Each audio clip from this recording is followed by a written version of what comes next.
जय श्री ओम नमः सिद्धेभ्यः।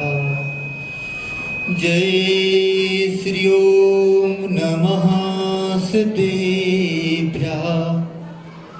जय श्री ओम नमः सिद्धेभ्यः।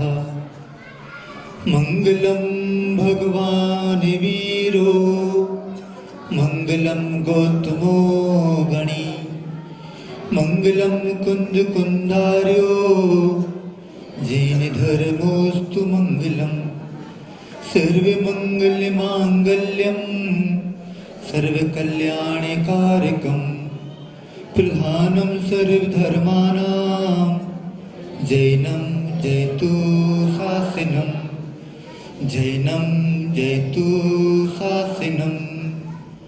अनंतानंद परमेष्टि भगवान की, 24 तीर्थंकर भगवान की, आचार्य भगवान श्री कुंद कुंद स्वामी की, गुरु नाम गुरु आचार्य भगवान ज्ञान सागर जी महामुनि राज की, संत श्रोमणी आचार्य भगवान गुरुदेव विद्यासागर जी महामुनि राज की, परम पूज्य मुनि श्री 108 विमल सागर जी महाराज की, 3 कम 9 करोड़ मुनि महाराजों की।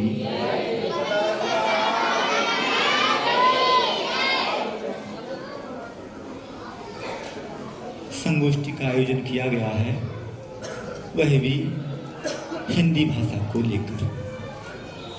हिंदी भाषा हमारी अपनी भाषा, परंतु आज हिंदी भाषा के लिए ही संगोष्ठी का आयोजन किया जा रहा है, जो हमारी मातृभाषा है।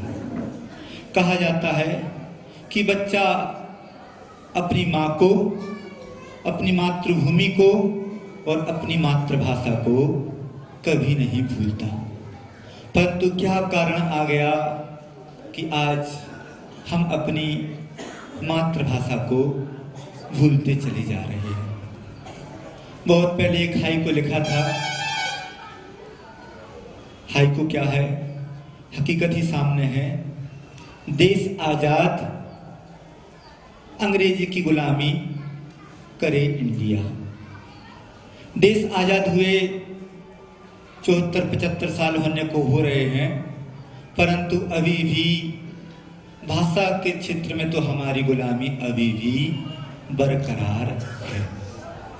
ऐसा क्या कारण रहा कि 75 साल हो गए और नई शिक्षा नीति में ऐसी बात कर दी गई कि 5वीं क्लास तक के बच्चों के लिए अपनी मातृभाषा में ही शिक्षा दी जाएगी। 75 साल तक समाज सो रही थी, कि नेतागण सो रहे थे, कि शिक्षाविद सो रहे थे, तो बहुत कुछ उनके ऊपर अंग्रेजी का भूत चढ़ा हुआ था। देश की नीति ऐसी ही बनती चली गई, ऐसी बनती चली गई कि जिस प्रकार से अंग्रेजों ने फूट डालो और राज करो ऐसी भावना रख दी, वैसे ही अंग्रेजों ने अपनी उस शिक्षा नीति को भारत के ऊपर थोप दिया और भारत की बहुत कुछ स्थिति एकमात्र अपनी भाषा ना होने के कारण आज भारत कहने को तो एक है, परंतु एक नहीं है। जब कभी हिंदी भाषा की बात आती है तो दक्षिण भाषी देश हैं, प्रदेश हैं, वहाँ ऐसा विरोध होने लगता है, ऐसा विरोध होने लगता है कि लगता ही नहीं है कि हम अपने भारत देश में रह रहे हैं।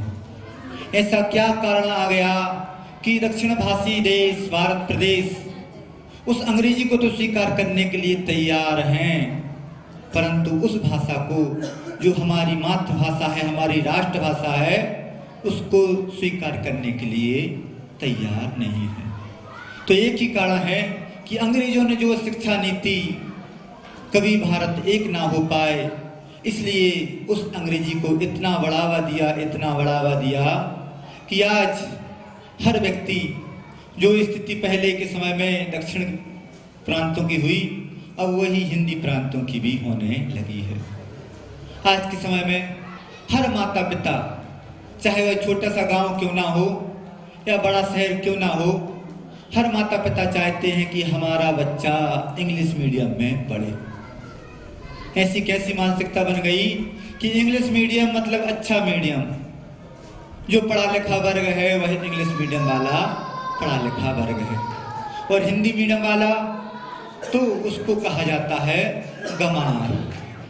यदि हिंदी भाषा, जिस भाषा में हम जन्म लिया है, बड़े बड़े हुए, और उस भाषा को हमारी मानसिकता में आ जाए कि भाषा गंवारों की भाषा है, तो क्या कभी देश का विकास हो सकता है? देश का विकास कभी नहीं हो सकता। मातृभाषा के माध्यम से हमारा स्वाभिमान जागृत होता है, और जब तक हमारा स्वाभिमान नहीं है तब तक हम कितनी ही ऐसी संगोष्ठी क्यों ना कर लें, कितने ही हिंदी पखवाड़े क्यों ना मना लें, कितने ही हिंदी दिवस क्यों ना मना लें, परंतु हर व्यक्ति की यदि मानसिकता नहीं बदली कि हमें अपने बच्चों को इंग्लिश मीडियम में डालना है, यह मानसिकता बदलना बहुत जरूरी हो गया है।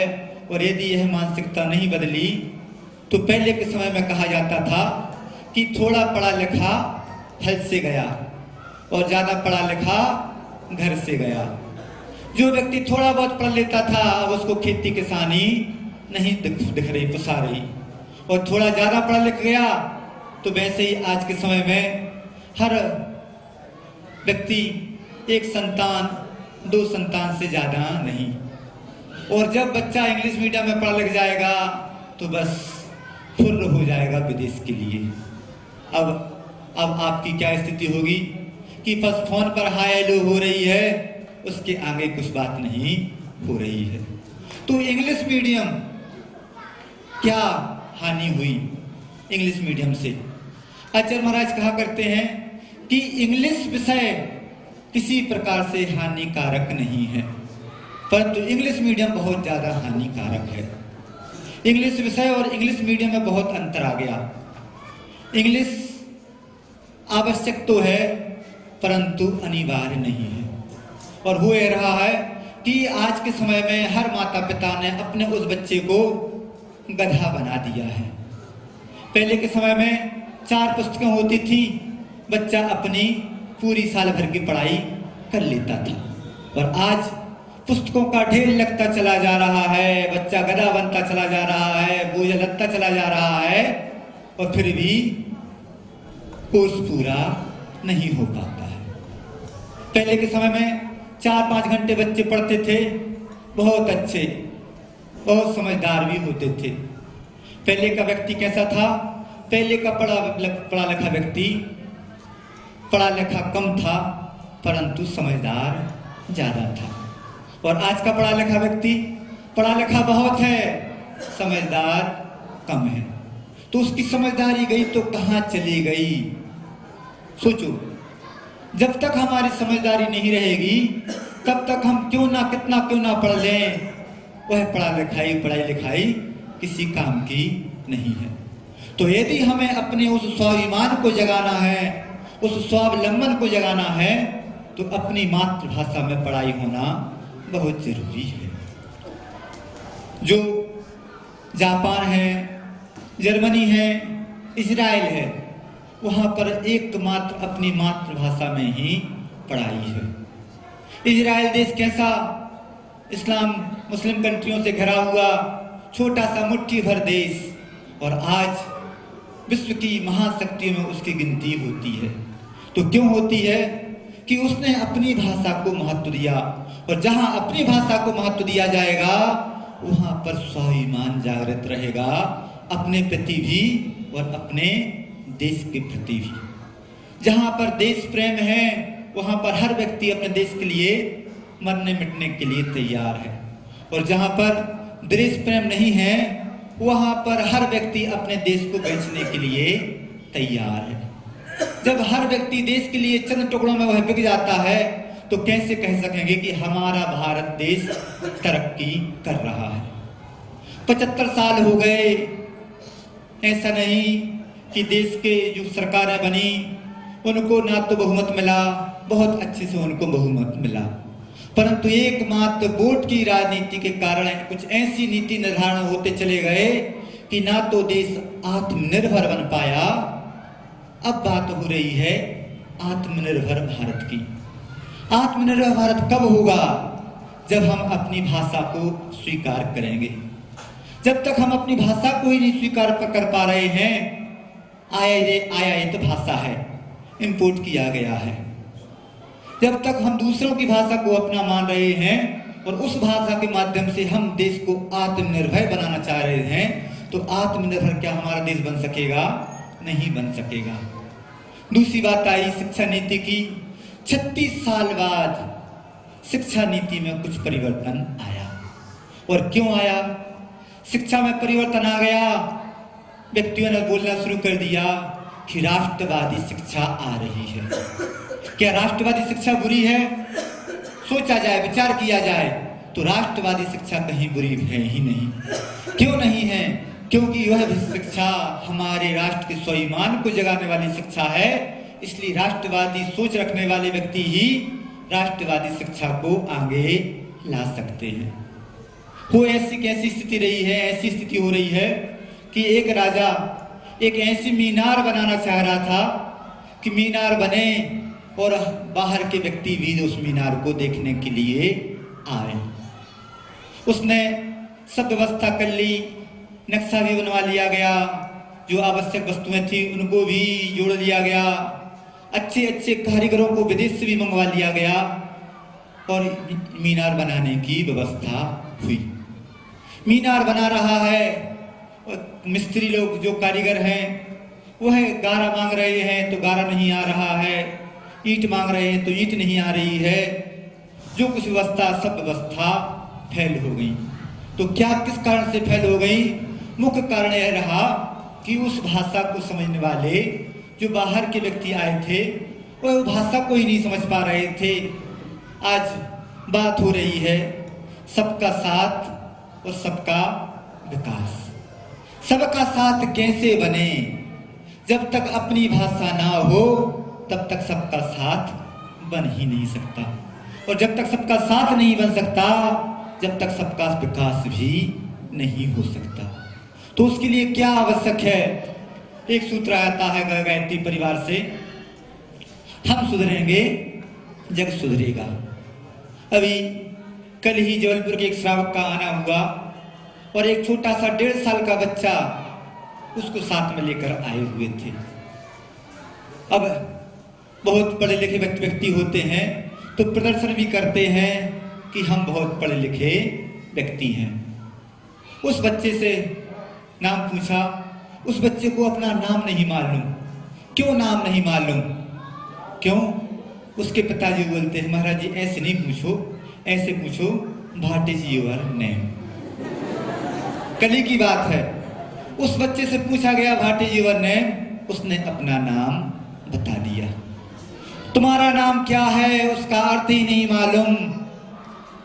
10 साल तक बच्चे का भावनात्मक विकास होता है और आज की स्थिति ऐसी हो गई कि उस 10 साल तक के बच्चे के बौद्धिक विकास के लिए माता पिता इतने पीछे पड़ गए कि जितना बच्चे का वजन नहीं उतना उसके ऊपर बस्ता लाद दिया गया। अब सोच लीजिए कि अभी भावनात्मक विकास करने की बात होनी चाहिए थी, परंतु हर माता पिता अपने उस छोटे से 1.5 साल 2 साल के बच्चे को कलेक्टर बनाना चाह रहे हैं। जब तक हम अपने बच्चे को अच्छा इंसान नहीं बनाने की सोचेंगे तब तक कलेक्टर क्यों ना बना दिया जाए। जब तक वह अच्छा इंसान नहीं बनेगा तब तक वह अच्छा कलेक्टर भी नहीं बन सकता। तो यदि हमें अपने उस बच्चे को अच्छा मानव बनाना है, अच्छा आदमी बनाना है, तो अपनी भाषा में उसकी शिक्षा देनी आवश्यक है। रीढ़ विहीन व्यक्ति क्या चल सकता है? किसी व्यक्ति की रीढ़ में किसी प्रकार का विकार आ जाए, बीमारी आ जाए तो क्या चल सकता है? नहीं चल सकता। कोई गाड़ी है उसकी चेसिस बन जाए, बैंड हो जाए तो गाड़ी चल सकती है? नहीं चल सकती। इसी प्रकार से यदि हमारे देश की रीढ़ क्या है तो हमारी मातृभाषा है, और जब तक हम अपनी मातृभाषा को बढ़ावा नहीं देंगे तब तक कितनी ही तरक्की की बात क्यों ना कर ली जाए, अंग्रेजी की गुलामी और अंग्रेजों की गुलामी ही देश के साथ होगी। देश गुलाम बनता चला जा रहा है। 75 साल बाद बात आ रही है कौशल विकास की। नाम आया कौशल विकास, नाम आया आत्मनिर्भर भारत। सुनने में आया कि सबसे ज्यादा ऑक्सफोर्ड यूनिवर्सिटी की जो डिक्शनरी निकलती है उसमें हिंदी शब्द को महत्व दिया गया तो आत्मनिर्भर को दिया गया। तो आत्मनिर्भर कैसे होंगे? अभी महाराज जी ने बताया कि जब जिस भाषा में हम स्वप्न देखते हैं, जिस भाषा में हमारी विचार शक्ति होती है, उस भाषा में यदि हम पढ़ें तो बहुत अच्छे से अध्ययन किया जा सकता है। इंग्लिश मीडियम में क्या होता है? इंग्लिश मीडियम का बच्चा पहली से तीसरी क्लास तक का बच्चा बहुत स्मार्ट होता है, 99% 100% नंबर आते हैं। और जैसे ऊपर ऊपर की क्लास आती चली जाती है, उस बच्चे की स्थिति क्या हो जाती है? वह बच्चा तो ऐसा हो जाता है कि धोबी का गधा, घर का ना घाट का। वह ना तो हिंदी का रह जाता है और ना अंग्रेजी का रह जाता है। क्यों नहीं रह जाता है? कि मातृभाषा तो है हिंदी, परंतु उसमें शिक्षा नहीं दी जा रही है उस बच्चे को। वह बच्चा हिंदी बोलना तो जानता है, परंतु हिंदी पढ़ना नहीं जानता, हिंदी लिखना नहीं जानता। और शिक्षा दी जा रही है इंग्लिश की। इंग्लिश में बच्चे की क्या स्थिति बनती है कि इंग्लिश पढ़ना तो जानता है, परंतु इंग्लिश समझना नहीं जानता। जैसे जैसे बच्चे आगे पढ़ते चले जाते हैं, बच्चा पढ़ नहीं रहा है, बच्चा रट रहा है। और जहां तक रटना ही रटना होगा, उसके भाव ही नहीं मालूम कि क्या पढ़ लिया। जब तक यही नहीं मालूम चलेगा कि क्या पढ़ लिया, तो क्या उसको बौद्धिक विकास बोल सकते हैं? उसको बौद्धिक विकास नहीं बोल सकते। परंतु स्थिति क्या है? स्थिति तो ऐसी है हर व्यक्ति की कि पंच मंजूर, पंचायत मंजूर, नाला तो यहीं से बहेगा। हिंदी की बात होगी, बहुत बात होगी, परंतु हम अपने बच्चे को तो डीपीएस में ही डालेंगे, इंग्लिश मीडियम में ही डालेंगे। क्यों डालेंगे? उससे हमारा स्टैंडर्ड लगता है। यदि हिंदी में बात हिंदी में डाल दिया, आज के समय में हिंदी मीडियम वाले स्कूलों की स्थिति बढ़ रही है, तो क्यों बिगड़ रही है? उसका एकमात्र कारण यह है कि अच्छे व्यक्ति अपने बच्चों को इंग्लिश मीडियम स्कूल में डाल रहे हैं, हिंदी मीडियम में डाल ही नहीं रहे हैं। जिनके पास संस्कार हैं वह बच्चों को इंग्लिश मीडियम में डाल रहा है, और इंग्लिश मीडियम में डालने के बाद उसके संस्कार खत्म कर रहा है। संस्कार को बनाए रखना बहुत बड़ी बात है। और संस्कार बनेगा तो कब बनेगा? जब हमारे अंदर आत्म गौरव हो, अपने प्रति आत्म जागृति हो कि मैं कर क्या रहा हूं। जब तक ऐसी बात चलती रहेगी कि इंग्लिश मीडियम, अभी सुनने में आया था, हमें तो देखा तो नहीं है, एक बहुत अच्छी पिक्चर आई थी इंग्लिश मीडियम। आप लोगों ने देखी होगी, पढ़ी होगी, सुनी देखी होगी। तो उस इंग्लिश मीडियम में क्या बतलाया गया आप लोग जाने। परंतु हिंदी मीडियम यदि देश के प्रति स्वाभिमान रखना है, तो उस छोटे से देश के प्रति तो देखो, इजराइल आजाद हुआ और अपनी उसने मातृभाषा को अगले दिन से ही मातृभाषा को स्वीकार कर लिया, हिब्रू भाषा। और आज उस छोटा सा देश और 16 व्यक्तियों को नोबेल पुरस्कार मिल चुका है।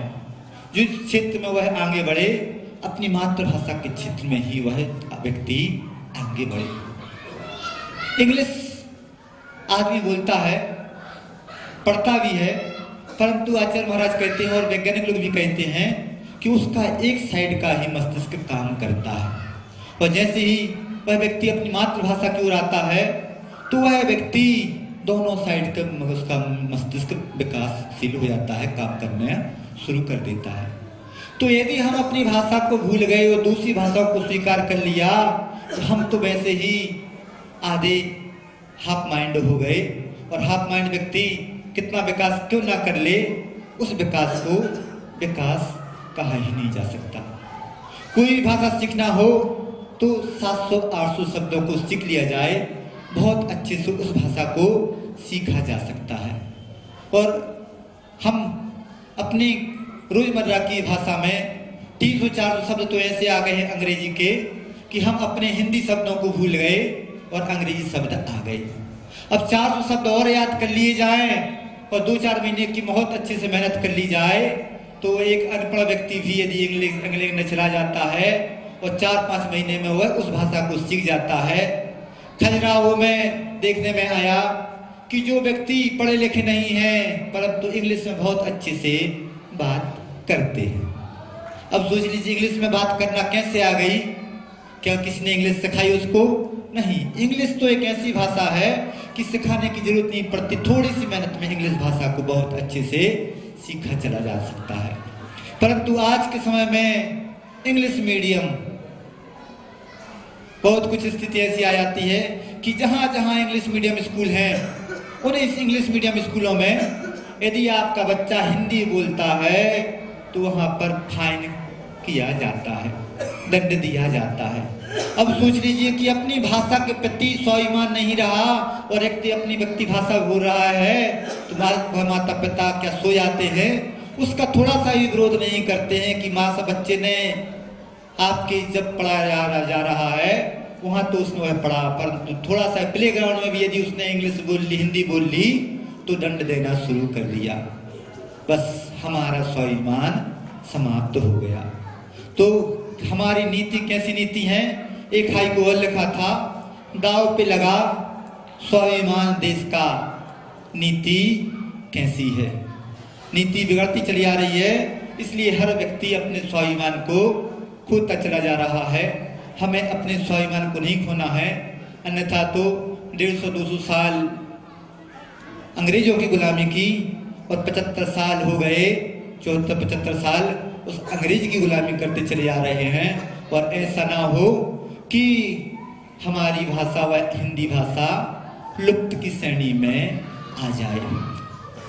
जो अंकों में, अंक विद्या में देवनागरी लिपि के अंक होते थे वह तो भूलन में आ ही गए हैं। किसी को यदि पुराना नौ लिख दिया जाए तो उसको मालूम बताना पड़ता है कि ये नौ लिखा हुआ है, और अंग्रेजी का नौ लिख दिया जाए तो वह बच्चा बहुत अच्छे से समझ जाता है।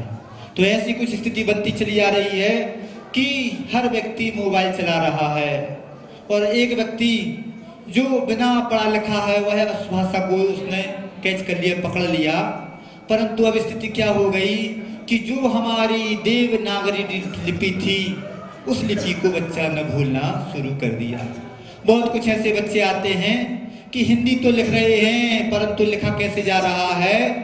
देवनागरी लिपि में नहीं, रोमन लिपि में उस लिपि को लिखा, उस भाषा को लिखा जा रहा है। तो पहले हम अपनी लिपि भूलेंगे, पर स्थिति ऐसी भी आएगी कि हम अपनी भाषा भूल जाएंगे। जो व्यक्ति अपनी भाषा भूल जाएगा, मातृभाषा भूल जाएगा, वह अपनी मातृभूमि को भी भूल जाएगा और अपनी माँ को भी भूल जाएगा। हमें अपनी माँ को नहीं भूलना है, मातृभाषा को भी नहीं भूलना है, मातृभूमि को नहीं भूलना है, क्योंकि आज हमारी जहाँ तक जो स्थिति बनी है एकमात्र अपनी मातृभाषा के कारण बनी है, मातृभूमि के कारण बनी है और माँ के कारण बनी है। इनका उपकार कभी भी चुकाया नहीं जा सकता है। इसका उपकार कैसे चुकाया जा सकता है? भाषा की समृद्धि के क्षेत्र में आगे बढ़ जाएंगे तो बहुत हमारा भी और देश का भी भला होगा, अन्यथा तो ऋण विहीन देश होता चला जा रहा है। कितना दौड़ पाएगा, कितना भाग पाएगा? अर्थकरी शिक्षा बहुत हो गई, परंतु संस्कार की शिक्षा मिलेगी तो एकमात्र मातृभाषा के माध्यम से मिलेगी।